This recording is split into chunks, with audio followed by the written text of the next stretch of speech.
This is the most viral gimbal right now, वो भी सिर्फ इस कैमरा की वजह से।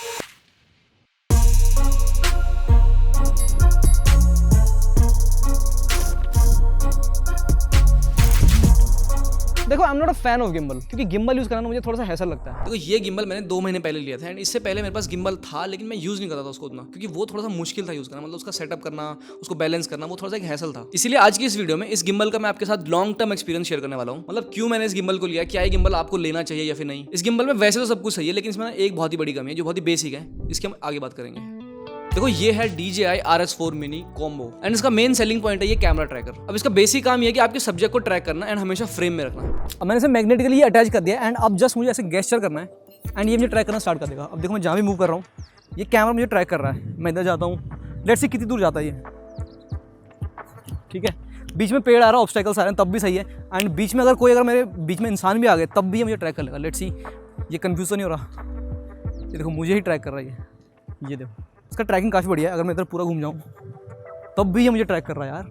अगर मैं स्पीड में भागता हूँ तब भी ट्रैक कर रहा है एंड इसकी स्पीड तो मैं भी एडजस्ट भी कर सकता हूँ। मैं आपको दिखाता हूँ इसकी ट्रैकिंग स्पीड को एडजस्ट करने के लिए। मैं जस्ट यहाँ पे आऊँगा, लेफ्ट स्वाइप करेंगे एंड यहाँ पे देखो एक्टिव ट्रैक स्पीड, इसको मैं फास्ट कर सकता हूँ, फिर मुझे बहुत ही फास्टली ट्रैक करेगा एंड इसको मैं स्लो भी कर सकता हूँ ताकि ये बहुत ही स्मूथली मूव करे। गेस्चर के अलावा मैं अगर इस बटन को एक बार दबाता हूँ तब भी ये सब्जेक्ट को ट्रैक कर लेगा एंड अब मैं कहीं भी मूव करूँ ये हमारी फ्रेमिंग को मेंटेन करेगा। ये सारे शॉट्स मैंने इसके ऑटो ट्रैकिंग से ही लिए हैं। इवन इस भागने वाले शॉट में भी अपने आप सब्जेक्ट को सेंटर में रखता है, मैं बस भाग रहा था।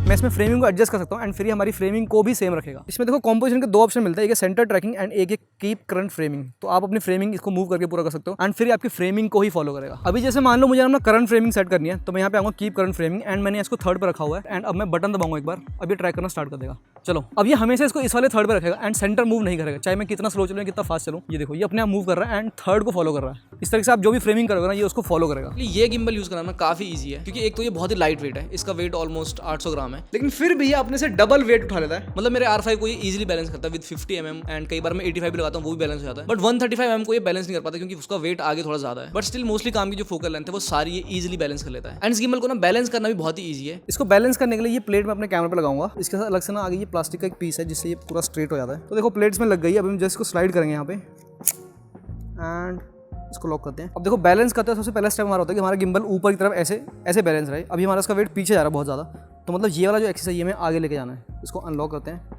एंड थोड़ा सा आगे लेके चलते हैं। अभी पीछे जा रहा है, थोड़ा और आगे चलते हैं, थोड़ा सा और, अब थोड़ा आगे जा रहा है, मतलब थोड़ा पीछे करना चाहिए हमें। ये यहाँ पर इसका एंड हो रहा है जो कि बहुत ही गलत है, थोड़ा और लंबा होना चाहिए था, हमें स्पेस ज़्यादा मिलता। और थोड़ा सा और आगे, अभी पीछे जा रहा है, थोड़ा और आगे करते हैं। यस ये हमारा होल्ड हो चुका है, मतलब ये वाला हमारा पार्ट तो हो चुका है। इसको लॉक करते हैं। अब आते हैं नेक्स्ट पार्ट पे। नेक्स्ट हमारा है ये वाला एक्सिस जो आगे पीछे वाला। इसके लिए हमारे पास ना यहाँ पे ये नॉब मिलता है, इसको पहले अनलॉक करते हैं एंड ये देखो इसको घुमा के हम इसको प्रिसाइजली आगे पीछे कर सकते हैं। बट ये वाला नॉब ना बस इस वाले एक्सिस पे ही मिलता है, अगर ये सारे तीनों एक्सिस पे होता तो बहुत ही बढ़िया रहता। आई थिंक नेक्स्ट अपडेट में निकाल देंगे ये लोग ऐसा। तो जैसे मैं पीछे जा रहा हूँ ये पीछे गिर रहा है, तो मतलब मुझे आगे जाना चाहिए। थोड़ा सा और आगे करते हैं, तो आगे गिर रहा है, हल्का सा पीछे करते हैं। जब बिल्कुल सामने देखे ना तो हमारा गिम्बल बैलेंस हो जाएगा यहाँ से। तो इसको थोड़ा सा पीछे करते हैं, थोड़ा आगे। ऐसे ना बहुत ही माइक्रो एडजस्टमेंट इसमें करनी पड़ती है आपको, बहुत ही छोटी छोटी चीज़ें हैं इसमें। अगर आपने हल्का सा भी मूव कर दिया तो भी फर्क पड़ जाएगा। यस इसको कहते हैं लॉक। स्टिल है एंड ये भी स्टिल है, मतलब हमारे 2 पार्ट तो पूरे हो चुके हैं। ये वाली मोटर हमारी बैलेंस हो चुकी है। अब आते हैं इस पे, के लिए हम क्या करते हैं, इसको पहले लॉक कर लेते हैं एंड यहाँ से इसको अनलॉक करते हैं। ये जहाँ भी आपको जाता हो दिख रहा है ना, इसका अपोजिट आपको लेके जाना है इसको। जैसे मान लो इधर गिर रहा है ये, तो हमें इसको इधर शिफ्ट करना पड़ेगा, ऐसे करके ऐसे। तो आई थिंक बहुत ही सही है। अब मेक श्योर जब भी आप कैमरा बैलेंस कर रहे हो इस पे गिम्बल पे, तो आपने जो भी चीज़ें कैमरा पे लगानी है, जैसे मान लो आपको एनडी फिल्टर लगाना है, आपको बैटरी चेंज करनी है, कार्ड लगाना है, वो सब चीज़ें आप ऑलरेडी लगा के रखो, क्योंकि अगर आपने हल्का सा 10 ग्राम का भी वेट इसमें चेंज किया ना तो इसकी बैलेंसिंग वापस से खराब हो जाएगी। जैसे मुझे मिस्ट यूज़ करना तो मैंने ऑलरेडी इसमें मिस्ट लगा के रखा हुआ है। तो इसको लॉक करते हैं, ये बैलेंस हो गया हमारा, ये भी बैलेंस हो गया। हमारा लास्ट एक्सिस है ये वाला, इसको अनलॉक करते हैं एंड इसको बैलेंस करने के लिए आपको क्या करना है, कैमरा ऐसे टेढ़ा करना है एंड ये इधर गिरना नहीं चाहिए। इसके लिए थोड़ा सा पीछे आते हैं, जहाँ पे इसकी स्क्रीन है इसके पैरेलल आना चाहिए ये। तो थोड़ा सा और करते हैं, तो जैसे ये देखिए अभी इसके पैरेलल आ रहा है। सेम इस तरफ भी चलते हैं एक बार, अभी थोड़ा सा इस तरफ आ रहा है ये, इसको वापस से आगे करते हैं हल्का सा। अरे बहुत ज़्यादा ख़राब हो गया। येस आई थिंक ये सही है। अब इसको करते हैं एक बार लॉक। अब इसको जैसे हम ऑन करेंगे अपने आप ऑटो अनलॉक हो जाएगा। लेट्स सी, ये इसके बटन में पावर ऑन होगा, इसको होल्ड करेंगे एंड ये देखो सब कुछ अपने आप अनलॉक हो चुका है। एंड सेम अगर मैं इसको लॉक करूँगा ना तो वापस मैं इसको दबाऊंगा बटन को एंड आप देखना वापस ये गिम्बल लॉक हो चुका है। अब इसको कहीं भी ऐसे रख सकता हूँ। ये ऑटो अनलॉक एंड लॉक वाला फीचर बहुत ही बेस्ट है इसका, मतलब जब भी आप यूज़ करो गिम्बल, बार बार आप शूट कर रहे हो, फिर आप वापस पैक कर रहे हो कहीं पे, तो वहाँ पर ये बहुत काम आएगा। एंड दूसरा चीज़ इसमें टेफ्लॉन कोटिंग ये बता रहे हैं, ये मुझे उतनी खास चीज़ नहीं लगी क्योंकि मूवमेंट करना अभी भी उतना मुश्किल ही है इसमें। ऑल्सो ये एक मिनी गिम्बल है तो इसमें थोड़ा सा कॉम्प्रोमाइज़ तो है, जैसे इसका जो ये वाला पार्ट है थोड़ा और लेंथ होनी चाहिए ताकि हम और ज़्यादा बड़ा कैमरा से बैलेंस कर पाएं। ये गिम्बल मेरे लिए रील शूट करनी हो या फिर यूट्यूब वीडियो शूट करनी हो, दोनों के लिए बहुत ही बढ़िया, क्योंकि ये इजीली क्या होता है ना, जैसे आपने हॉरिजॉन्टल रखा हुआ है, इसको खोल के आप पोर्ट्रेट कर सकते हो। इस गिम्बल को लैंडस्केप से पोर्ट्रेट करना बहुत ही आसान है। जस्ट यहाँ पे एक आपको नॉब मिलता है, इसको मुझे अनलॉक करना है एंड फिर इसको प्रेस करना है एंड ये पूरा से निकल जाता है। अब यहाँ पे ना ये चीज़ दोबारा फिट हो जाती है, तो यहाँ पे ऐसे करेंगे, इसको दबाएंगे दोबारा से एंड ये फिट हो गया। इसको लॉक कर देते हैं एंड अब देखो ये बिल्कुल पोर्ट्रेट लग चुका है। अब मुझे बस ये हल्का सा बैलेंस करना है, जस्ट इसको अनलॉक करते हैं एंड थोड़ा ऊपर लेके आते हैं। इसका बैलेंस करने का प्रोसेस भी बिल्कुल सेम ही है। अभी देखो ये गिम्बल ना पोर्ट्रेट में भी बैलेंस हो चुका है एंड इसके पोर्ट्रेट मोड में भी सारे ऑप्शन चलते हैं। ये ट्रैकर हो या फिर इसका पैन फॉलो मोड हो या फिर टिल्ट फॉलो मोड हो या फिर इसका 360 रोल। तो आपको मतलब कुछ भी ऐसे कॉम्प्रोमाइज नहीं करना कि आपको गिम्बल अगर पोर्ट्रेट लगा हुआ है तो आप उसमें सारे मोड्स यूज नहीं कर पाओगे। एंड हाँ, इसके मोड्स को कंट्रोल करने के लिए यहाँ पे बटन मिलता है। देखो सबसे नीचे आपको मिलता है FPV, जहाँ से आप 360 शॉट ले सकते हो।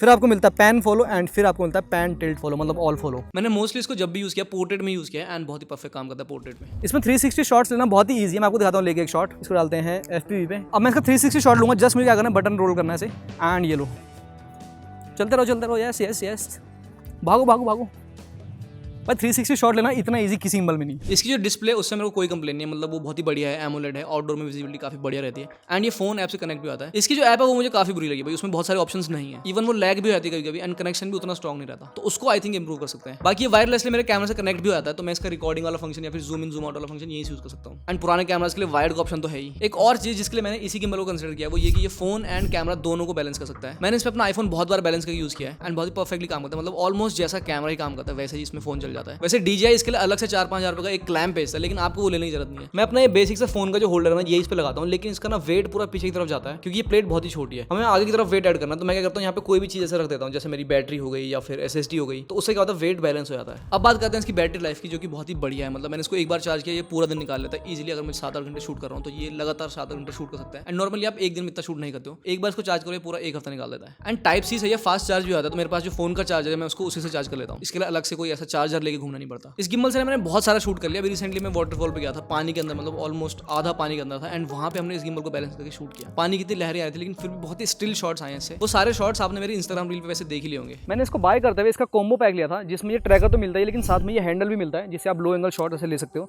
या फिर और भी बहुत सारी चीजें ट्राई कर सकते हो। बट 5 से 6 हज़ार रुपये सिर्फ इन 2 चीजों के लिए देना क्या वर्थ इट है? अब देखो, अगर आप एक सोलो क्रिएटर हो या फिर फिल्म मेकर हो, आप पहला गिम्बल लेना चाहते हो तो ये गिम्बल इज द बेस्ट, क्योंकि इसके साथ आपको ये ट्रैकर मिलता है जो आपको अकेले फिल्म मेकिंग करने में काफी हेल्प करेगा। बट इसकी एक दिक्कत है कि ये ना सिर्फ आपको ही, मतलब ह्यूमन फेसेस को डिटेक्ट करता है, ये किसी भी ऑब्जेक्ट को डिटेक्ट नहीं करता। मान लो आपको किसी प्रोडक्ट का B-roll लेना है तो ये वहां पे ट्रैकिंग काम नहीं करेगी। आई थिंक अगर यहाँ पे ऐसे कोई सिलेक्शन बनाने का ऑप्शन होता है कि आप किसी भी ऑब्जेक्ट को सिलेक्ट करो एंड उसको ट्रैक करो तो ज्यादा सही रहता। बट स्टिल अगर आप इस गिम्बल को ले रहे हो तो आपको इसके साथ ही लेना चाहिए, क्योंकि ये आपकी हेल्प काफी करेगा। एक और जो बहुत ही बड़ी दिक्कत मुझे इस गिम्बल के साथ लगी वो ये कि इसके साथ ना कोई भी केस नहीं आता, मतलब इसको रखने के लिए कुछ नहीं आता। मैंने भी जब इसको खरीदा था ना, ये बस इस डब्बे के अंदर ही आया था, इसके साथ अलग से इसका कोई केस नहीं आया, जो कि बहुत ही जरूरी है अगर आप गिम्बल को ट्रैवल करते टाइम यूज कर रहे हो। आपको ये रैंडमली ऐसे बैग में डालना पड़ेगा एंड वहाँ पे हो सकता है कि ये खराब हो जाए, मतलब कुछ का हिल जाए, टूट जाए, क्योंकि ये है तो बहुत सेंसिटिव चीज। अगर इसका कुछ भी मोटर इधर से उधर होगा तो ये खराब हो जाएगा, बैलेंस होगा ही नहीं। तो आई थिंक DJI को इसके लिए केस देना चाहिए था। मतलब पहले गिम्बल्स में आता था लेकिन पता नहीं क्यों इसमें इन्होंने हटा दिया। तो इसके लिए मुझे अब एक केस तो खरीदना ही पड़ेगा, मतलब Amazon में कोई ऐसा मिल जाएगा थर्ड पार्टी, तो वो यूज कर लेंगे। बाकी आपको ये गिम्बल कैसा लगा कमेंट करके जरूर से बताना एंड मैं मिलता हूं आपसे ऐसी किसी वीडियो में। तब तक के लिए thanks watching and good bye.